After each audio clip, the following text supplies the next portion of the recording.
యూజువల్గా మన శరీరంలో 2 రకాల రక్తనాళాలు ఉంటాయి. గుండె నుంచి కాలికి వచ్చే రక్తనాళాలు. అవి మంచి రక్తాన్ని గుండె నుంచి తీసుకొని వచ్చి కాలికి ఇచ్చిన తర్వాత చెడు రక్తం ఏదైతే ఫామ్ అవుతుందో అది వేరే రక్తనాళాల ద్వారా పైకి వెళ్తాయి. ఈ పైకి వచ్చే రక్తనాళాలు కూడా 2 రకాలు ఉంటాయి. చర్మం కిందనే ఉండే సిరలు, కండరాల లోపల నుంచి వెళ్ళే సిరలు.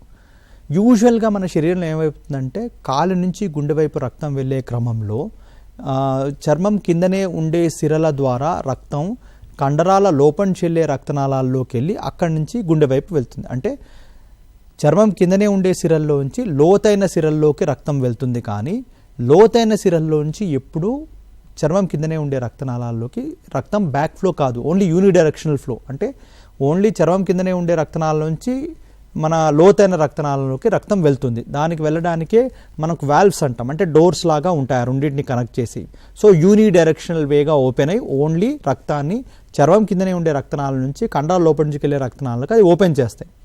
ఎప్పుడైతే వారికోజ్ వెయిన్స్ ఉంటాయో ఈ కవటాలు ఏవైతే వాల్వ్స్ అని అన్నానో మీతోటి, ఆ కవటాలు పాడు కావడం వల్ల చర్మం కిందనే ఉండాల్సిన రక్తం ఏదైతే చర్మం కిందనే ఉండే రక్తనాళాల్లో నుంచి రక్తం డీప్ వెయిన్స్లోకి వెళ్లాల్సింది కాస్త ఆ డీప్ వెయిన్స్లో నుంచి కూడా ఇంకా అధిక రక్తం అనేది చర్మం కిందనే ఉండే రక్తనాళాల్లోకి ప్రవహిస్తుంది. అంటే లోతైన సిరల్లో నుంచి రక్తం ఈ చర్మం కిందే ఉండే రక్తంలోకి ప్రవహించడం వల్ల దాని కెపాసిటీ కంటే కూడా ఎక్కువ రక్తాన్ని అది అకామిడేట్ చేయడం వల్ల బ్యాక్ ఫ్లో ఆఫ్ బ్లడ్ అంటే పైకి వెళ్లకుండా కిందనే ఉండిపోవడం వల్ల ఆ సిరలు ఉబ్బుగా మారడం. ఆ సిరలు కొందరికి ఉబ్బుగా అందరికీ బయట కనపడాలని కూడా లేదు, కొందరు కనపడకపోవచ్చు, చర్మం కింద ఫ్యాట్ లోపడి ఉండొచ్చు. వాళ్ళకి ఎలా కనబడుతుంది? కాలు వాపుగా, కాలు లాగినట్టు, గుంజినట్టు, బరువు ఎక్కినట్టు ఇలాంటి సిమ్టమ్స్ వస్తాయి.